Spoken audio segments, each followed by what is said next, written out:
What am I gonna talk about? Oh man, hey everybody! We're gonna let it warm up here. Way to start. Yeah, it's a great introduction. What you guys didn't get to see off air is that Sam turned the mirror back at me because I keep throwing the minute to win it at him, and so here we are. I have to come up with a minute to win it, and I guess my minute to win it is I am so excited. I just came up with this looking at my nice little shirt here.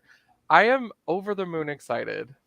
See what I did there? About Comics by Night, which is coming out in just a couple There of you go. months. This is insane, you guys. Comics by Night. Get familiar. In fact, I'm gonna do a screen share here. I just gotta like move some stuff around here and go to my page and do Comics by Night. I'm gonna do it. We're gonna get visual. Visual. Comics by Night. Oh my god, I can't type. I'm so excited about this. This is so ridiculous. Also, I can't tell you how many IMs I have right now. This is so dumb. Go away. All right. Comics by Night, you guys. What is it? This is actually a upcoming stream that I will be doing, and I have to act like I know how to work this computer, so I'm so sorry. But here we are, Comics by Night. I am on Facebook, Instagram, and Twitter. @ Comics by Night, all one word. So get familiar. Most recently, I posted a little preview of some of the craziness that's going to be hitting that next scene, which is a monster dinner party where I will be at the head of a 14-foot table with two of these arrangements in tall vases, and there's going to be food everywhere. It's going to be so ridiculous. Mark, catch a flight. We need you. But Sam and Tom have both said that they will be there, so they'll be right at the head of the table with me and Ken. So that'll be fun. But But we gosh, need the mark. we need the mark. Gosh. Yeah. Yeah.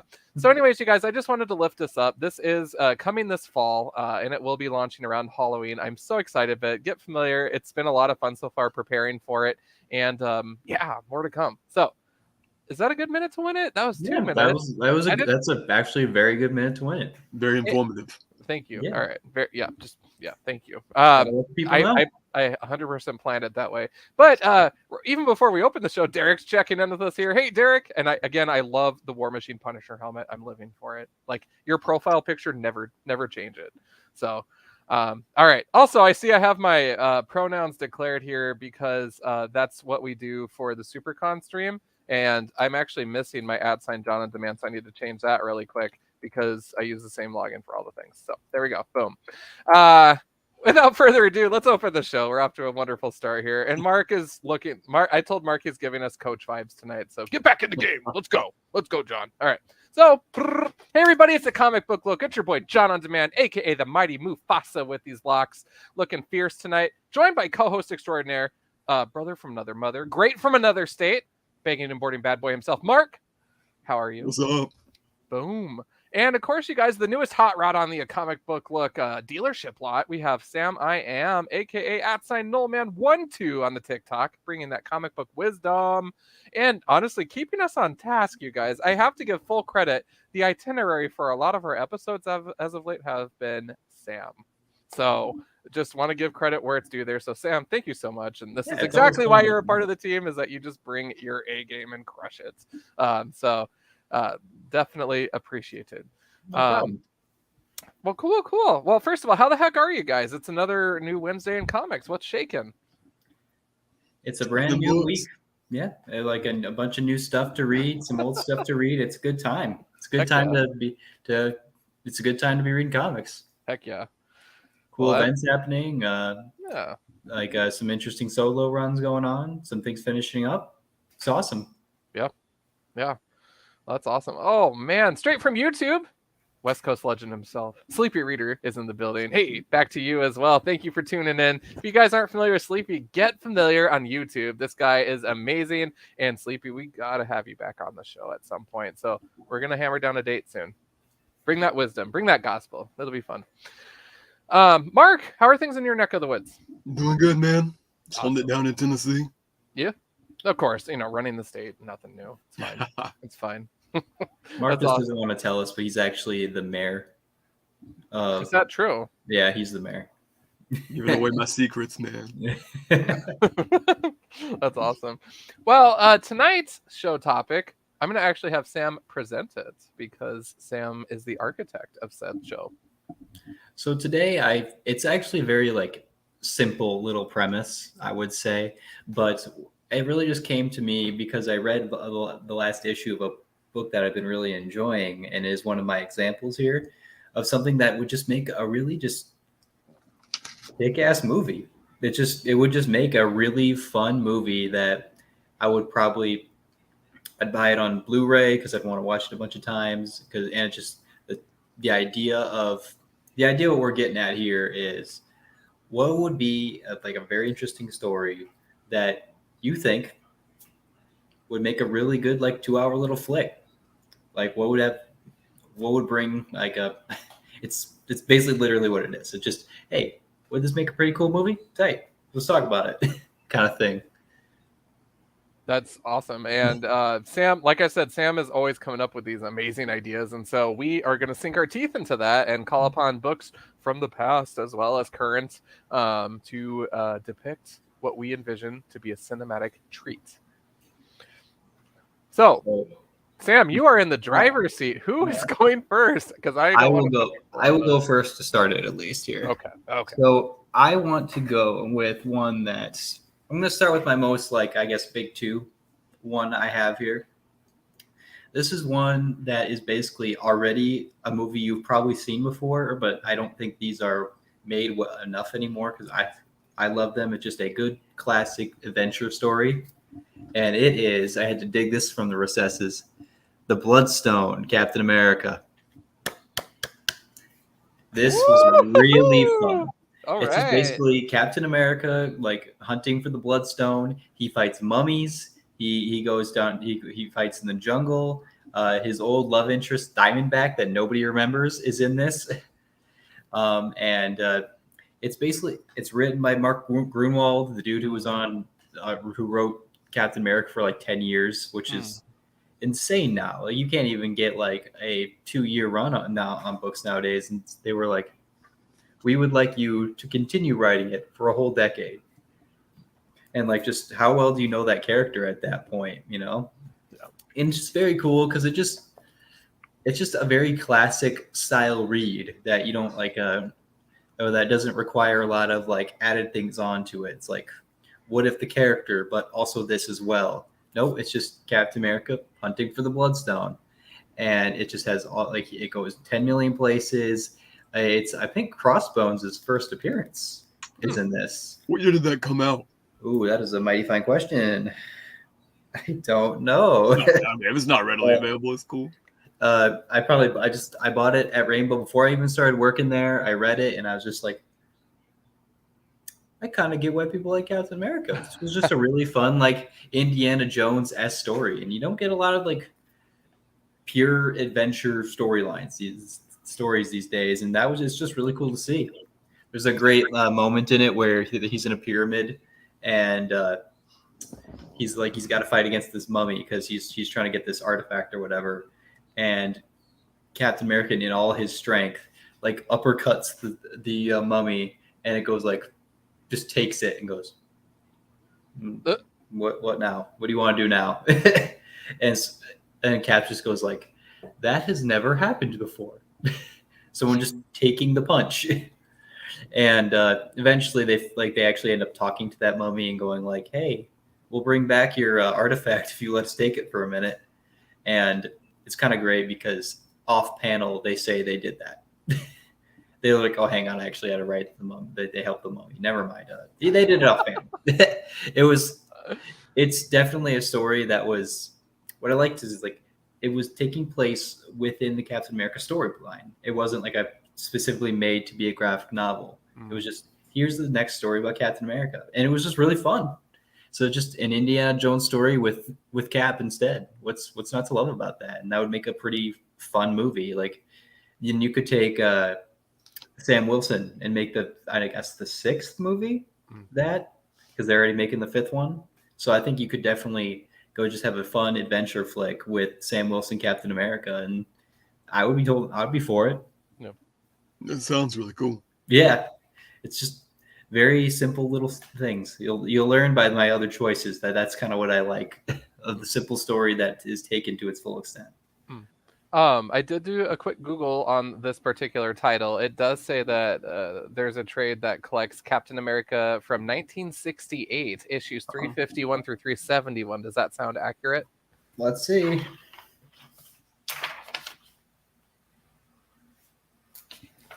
I'm not gonna have all this dead air here while I look for this, Because that feels like a lot of issues. That's like 20 issues. Is that? It is not 20 issues. Yeah, that's what I don't know. That is not that's 20 what this is. issues. And this might be a different publication. That might be too. 4 issues at most, right there. Yeah. It does the art and everything look like from 1968 or No, this is like 80 stuff. 80 stuff? That's Like what- really weird. Huh. Did he hunt for it twice? And, you know, like, I don't know what this is talking you know, they say that comics are circular. Well, that's such a hard word. Circular storytelling. Eventually, you're going to say the same thing twice. These characters are 80 years old, man. like I said, shame on me. I just threw it right to Google because I'm lazy. So I'm probably wrong. But that's funny. I'll probably have to research that. It's funny because I actually just had it does strike me as 80s though, because I just handled one of the single issues today to prepare it to go out to backstock. And I was eyeballing that too, because of course I love me some Elsa Bloodstone. Mm-hmm. So no, that's a fantastic little nod there. And I was thinking too when I saw that, I was like, I really should check that out and read it, but who knows? Oh, they just mean the series began in 68 is what Google's saying. Fair enough. Thank you, Sleepy, for saving my bacon. Really quick, just wanting to check in here. Chad's checking in saying hello. And then also, I want that Captain America Bloodstone. So, Sam, you have good taste in comics. There you We'll go. see if we have any more. Well, they're pretty fun. Boom. Sleepy also said, hopefully it's on Marvel Unlimited, so I can check it out. Boom. Yeah. Fair. Awesome. Good pick, Sam. Holy smokes. How is anyone supposed to follow up with that? Well, you're going to have to do it, Johnny. Dang it. I was trying to stall a little bit. So I thought one thing that would be really a good movie would be Star Wars Ewoks. I'm totally kidding. It was a movie. Dude, I'll watch that. It could be like a little short, like a little 20-minute short. I'm 2 billion% kidding. One TV show. One Do you remember that? series, There was a Ewoks TV show. Yeah, that was a thing. One series that I was digging for a while, I fell off, but we're back on again, is Dr. Aphra. Okay, and I think that this would be a really fun movie because this is what I call a hot take on Star Wars. There's a lot of very in-your-face characters in all sorts of different ways, and there's 2 homicidal droids in there that I love. BT-1 and 000 are my dudes. Okay. I love BT-1 000. There's this Dark Droids event going on right now, and I'm so excited. You know, I'll probably get my issues like a month from now to actually read them and enjoy them. I even painted custom Funko Pops of them that I keep on my desk. So I just took a chopper and a C-3PO and made my own. What a marketing heyday they could have with evil C-3PO and R2-D2. I'm so excited about it. So that's why I'm excited about this title. It's a different look. It's a lot of cunning, a lot of sly behavior. There's that blend of technology. This book also taps into like a technology version of the Force, which is really interesting too. So there's a lot of things that take what we understand about Star Wars from the movies and make a new, fresh direction with it. And there's a lot of cool tones to it. So Star Wars Dr. Aphra, it's one I fell off of with the second volume. The first volume was superb, but definitely this is my first pick. So that's a character I keep thinking I want to get into. Yeah. I'm like, that looks cool. I want to try that. You should. So, all right. And with that, I get to choose Mark. Cool.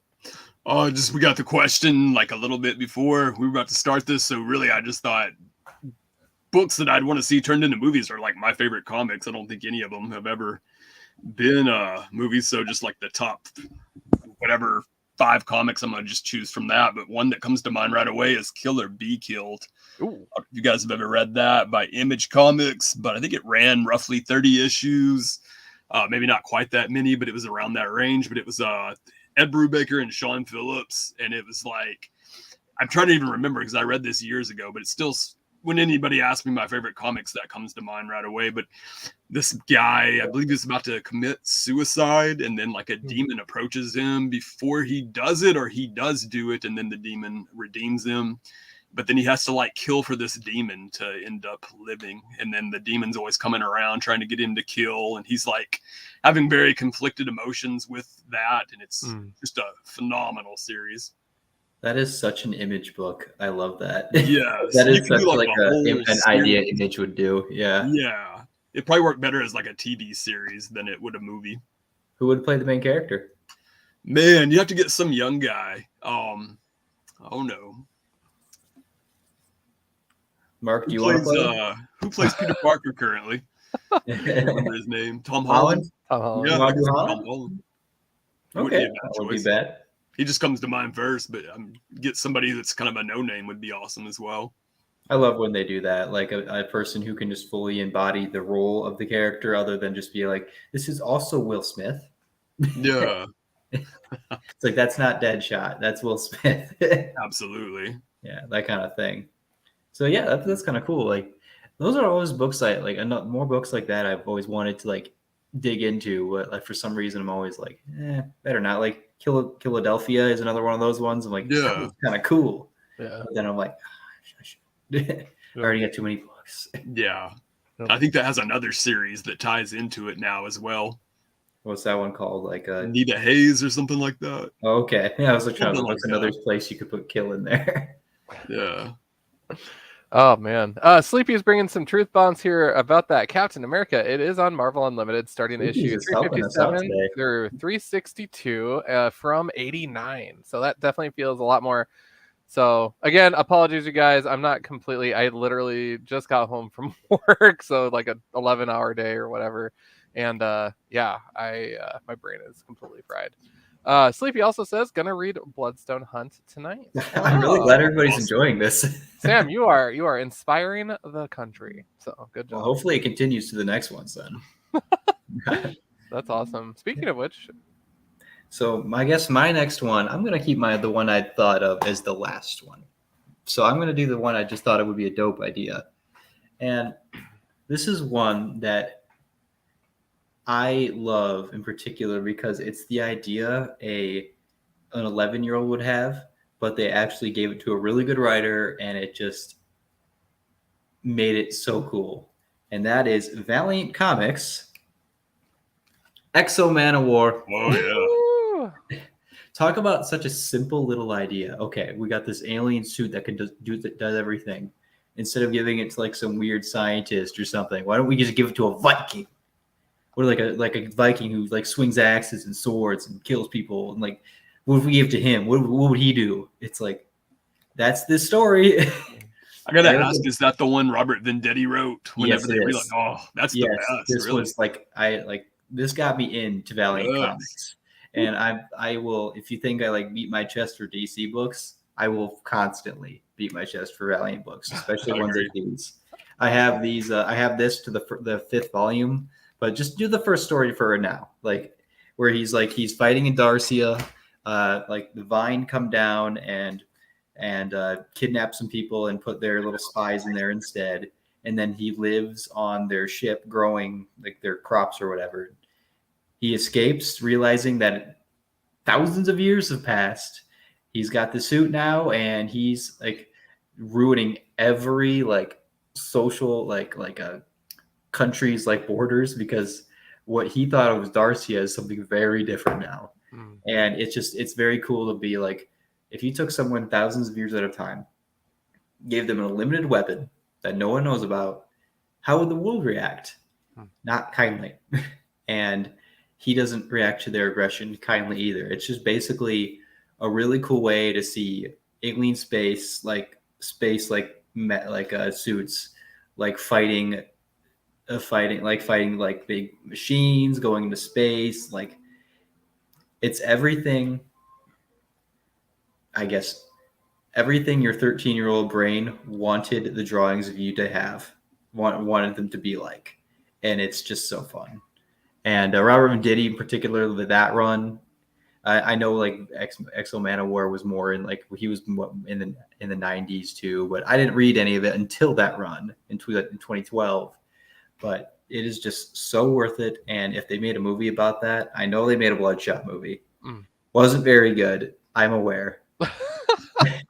But if they made that and just went hog wild with it, let Eric of Darcia be as brash and angry as he is, that would just be so fun to watch. He just wrecks, like if it was in Star Wars, he'd wreck the entire Empire by himself.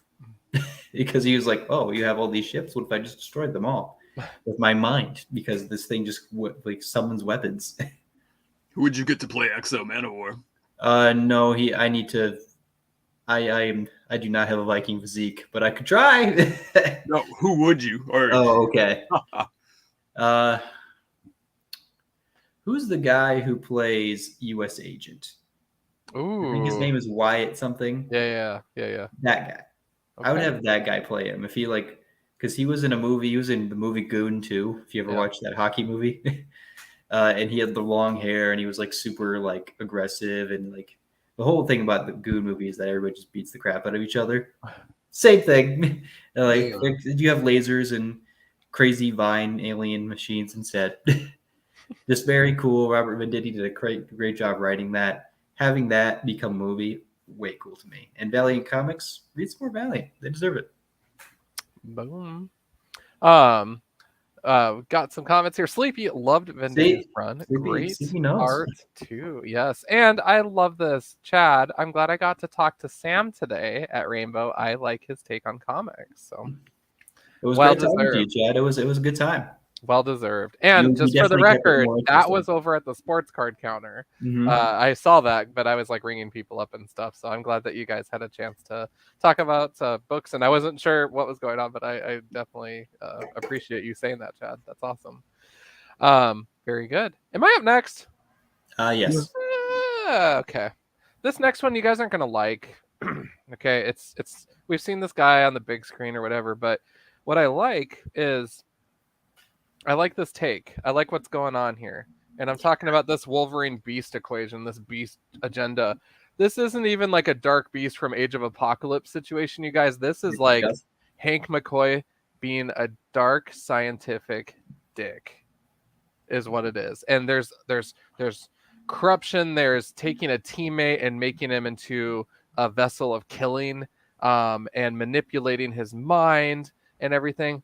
Ooh, this is HBO quality material right here. And with characters like Wolverine and Beast, the amount of CGI and special effects isn't as high, which means that it would be more focused on the writing and the character depiction. It is the craziest stuff that I have read. Wolverine and X-Force, for me, have been probably my favorite X titles as of late. Maybe Marauders too, because Brimstone Love from X-Men 2099 was there, but we heard about my thoughts on that. And I hear that the latest Hellfire Gala is fire, but I need to read everything else to get there first. So I got work to do here.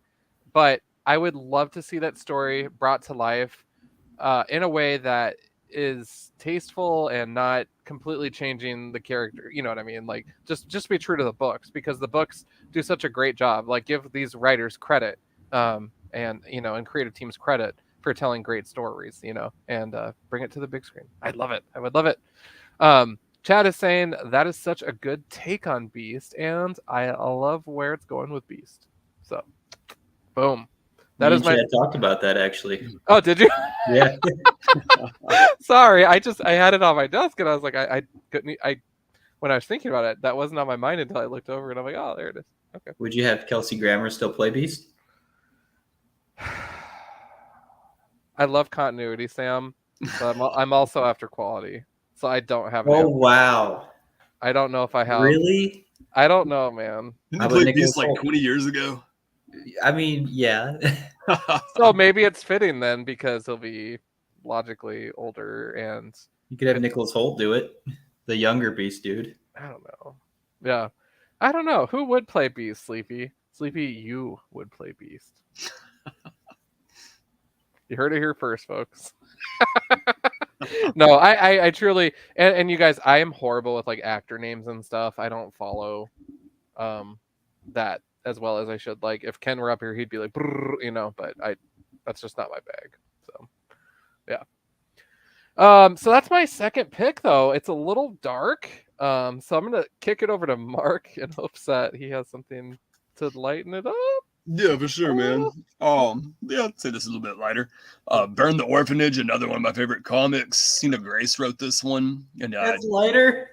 the title, not necessarily. The actual premise of it is I can't remember what the actual plot was, but I remember it was very much in the vein of like 90s beat 'em up video games, which I love comics like that. And like Double Dragon. What are y'all laughing about? I'm just sorry.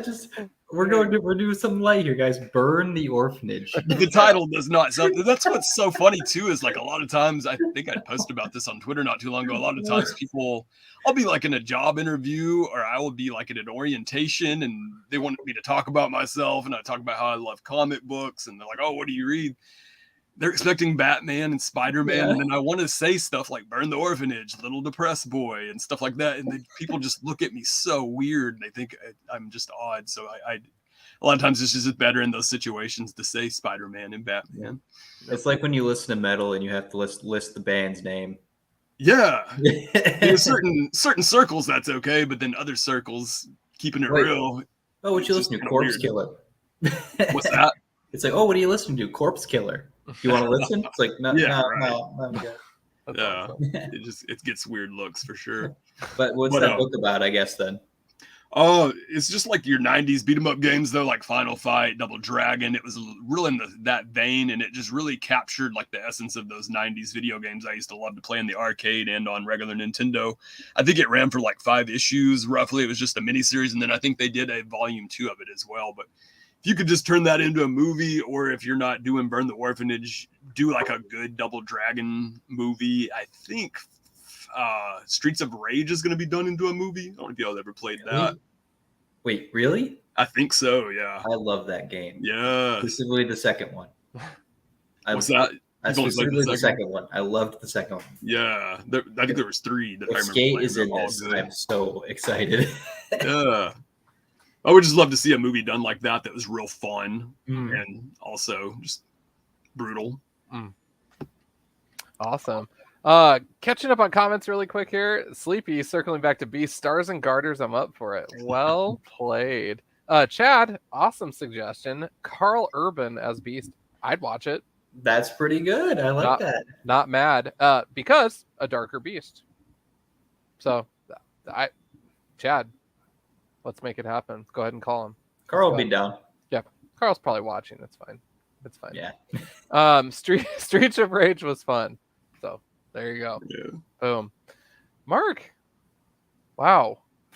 Sam, turn on the lights. What do you got? Back to, I just loved that. It's really not a dark chill. comic, That's not really bad. Burn the Orphanage. Yeah, the title definitely.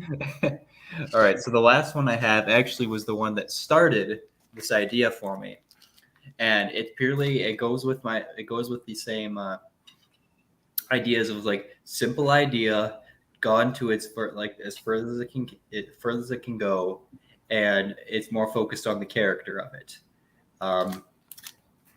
I've shown this one too before. Fear of the Red Planet. This literally is just a murder mystery. It's on Mars.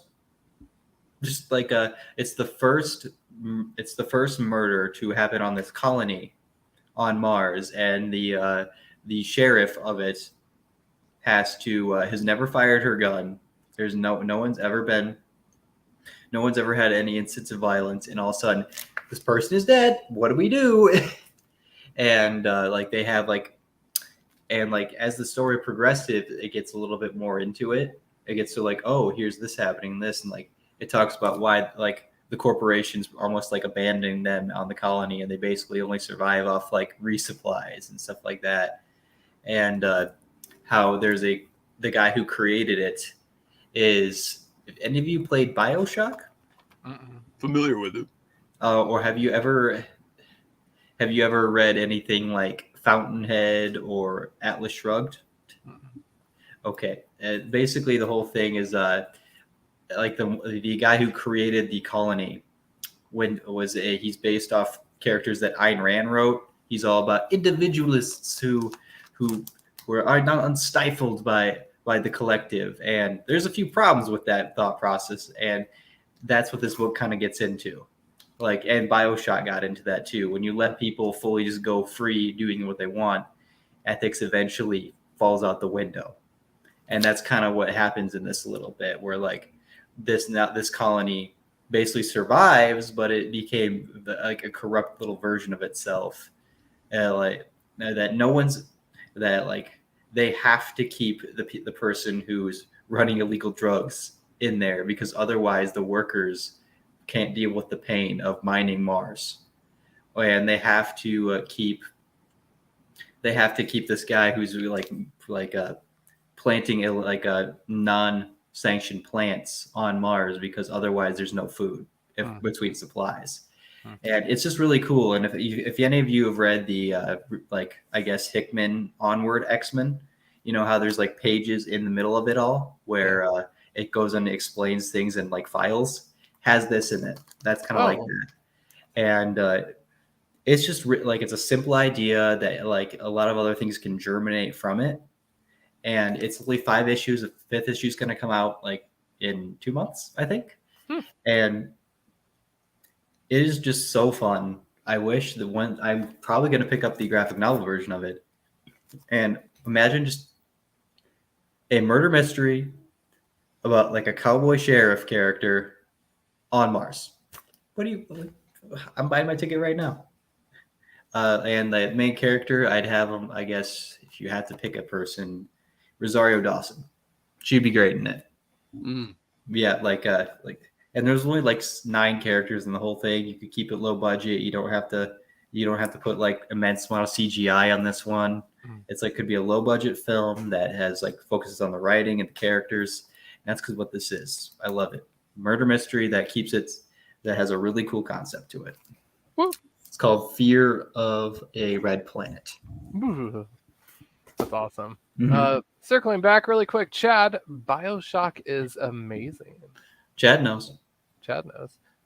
Sleepy's weighing in saying this is libertarian sci-fi. Yeah, it literally is. Or anti-libertarian question mark.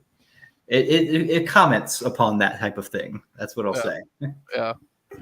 Oh man. Holy smokes. I don't even know if I can follow that or what I would follow up with that with. By the way, Atlas Shrugged is a boring book. Don't read it. What? Yeah, Atlas Shrugged is a boring book. Don't read that. It's bad. Okay. I guess the final one I would lift up then for my third pick, and we've seen her in the MCU movies. I'm actually really digging this run of Scarlet Witch, this formula, right?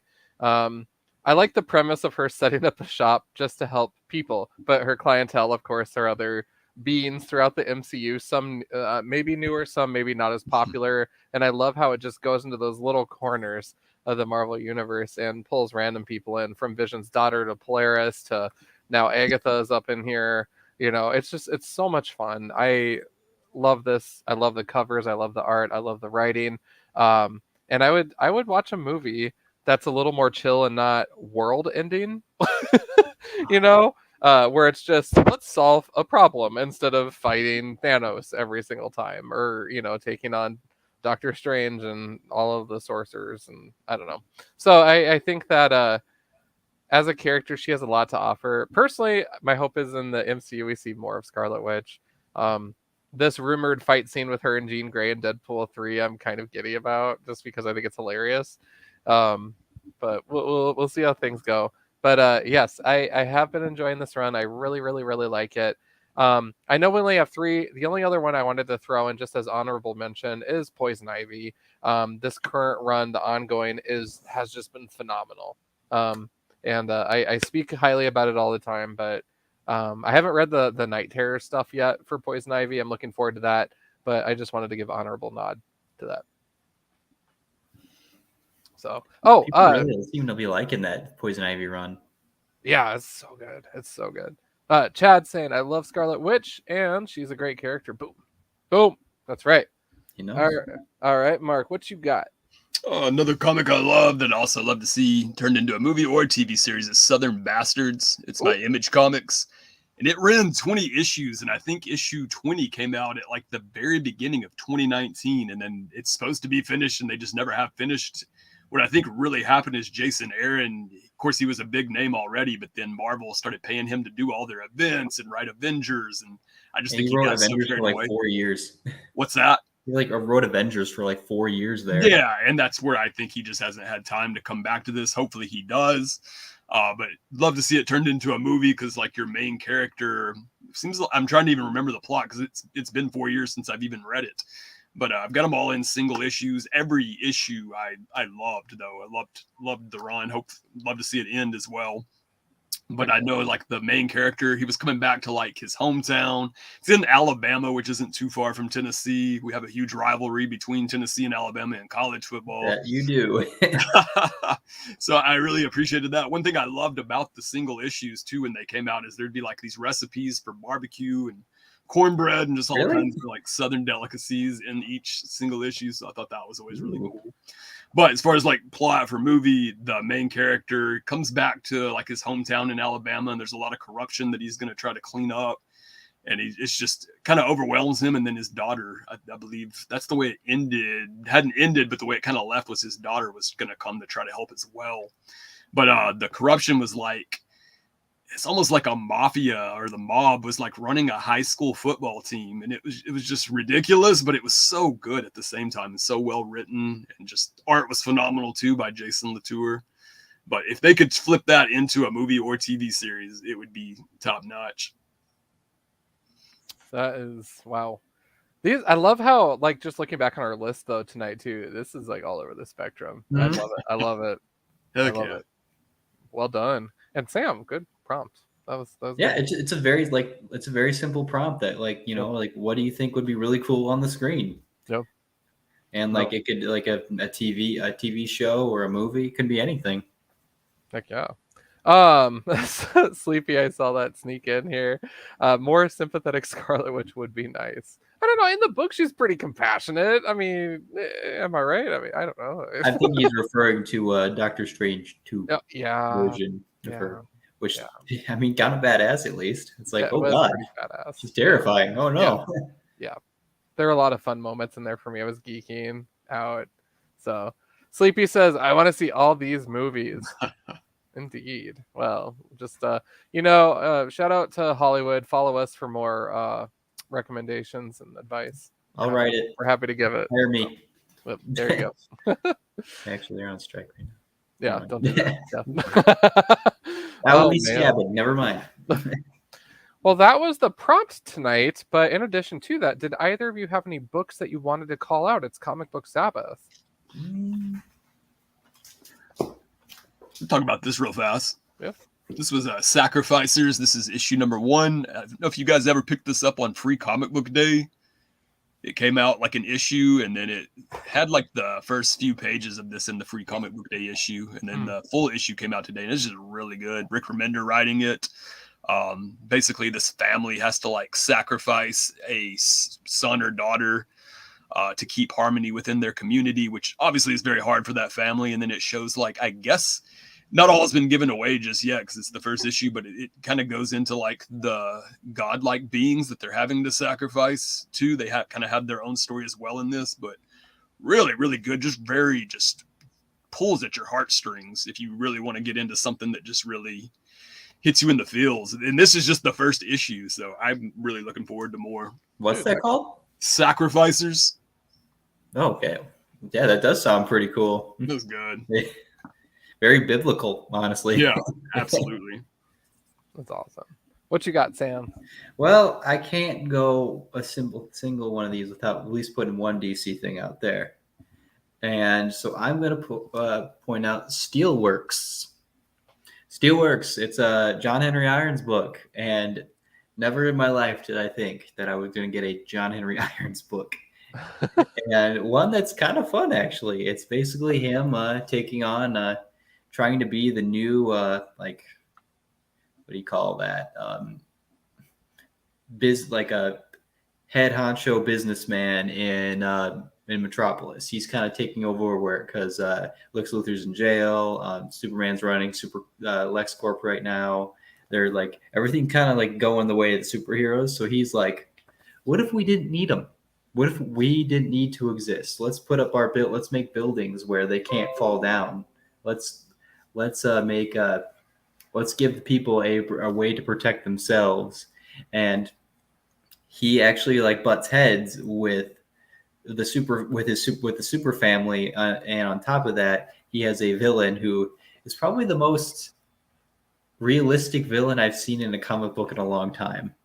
Because in it he gets this energy from a previous storyline in Superman that is kind of like nigh unstoppable. Like it will forever perpetually be moving, and so it's like unlimited energy, and it's like super like nature focused.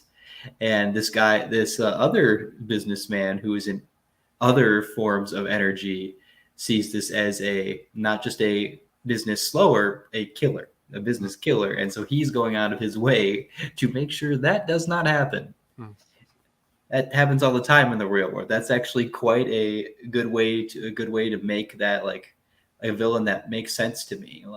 And of course he still like creates a dude who like can run through walls, which is impossible, but but that's where it makes it fun. That's why Steel still has a hammer and swings it at people, But it's definitely like it's an interesting take on like, hey, when you try to put good in the world, there might be someone out there who's trying to stop you, and it's not a person twirling their mustache a lot of times. He might have they might actually have a mustache. Never mind, but he's not twirling it. So it's an interesting take, and when you see a John Henry Irons book, I mean, how often are you going to get one of these? So read it when it's here. Yeah. That's what I'd prop up there. Yeah, awesome. Well, in addition to those, did you guys have any other titles that you wanted to call out, or we good? We made it to 42 minutes, you guys. This was crazy. Wow. And thank you so much to everyone in the comments there. Sleepy, always good to hear from you, Chad. Thank you for tuning in. Great picks, Mark, he said. And referring to Scarlet Witch and Doctor Strange, right on the money. So boom. Wavelength. Sleepy, we're gonna get you on soon for sure. I absolutely want to have you on because you're just such a joy to talk to. And Sleepy has been rocking with the comic book look for years, you guys. Like there's history there, and I love this guy so much. So and I still need to get out there sometime so we can go rock a con together and spend lots of money and have fun. So it'll be fun. But any closing thoughts before we shut it down? No? Just find a story you like and read it. That's right. That's all it has to be sometimes. New, old, even if it's a novel versus a comic, or you just want to try something new, pick a genre, run with it, have fun. Yeah, absolutely. Well, cool. Well, with that, we'll shut it down, you guys. We are Comic Book Look, proudly sponsored by Rainbow Comics. So if you're in the Sioux Falls area, stop by 42nd in Minnesota, preferably Wednesday through Saturday, so you can see Sam, I Am, and I rocking out. And if you're in the Lincoln, Nebraska area, stop by and say hi to Taylor and the team down there as well. We're happy to help you out with your comic book needs. I am, of course, @ John on Demand on the socials. We have @ Mark C. Shelton 1. I always say that right. Yeah. Did I get it? Mark C. Shelton 1 on Twitter. Yeah, Mark C. Shelton. I'm just gonna make it Mark C. Shelton. Why are we friends, Mark? I fail you so often. Oh, you're good. Terrible. Man. And then Sam I Am is the Rebel. He's on TikTok. That young hipster over here @ Noleman12, but he dropped some fun comic book reviews, so definitely check him out. But with that, we'll go ahead and shut it down, you guys. One last comment. I need to visit you in your shop. Oh, Sleepy, you're always welcome. Come on down. Yes, come on down. Come on down. We'll shut it down. And in true comic book look fashion, I say keep it comics, of course, and then we let Mark say, backing and boarding's never boring. Boom. And we'll see you guys next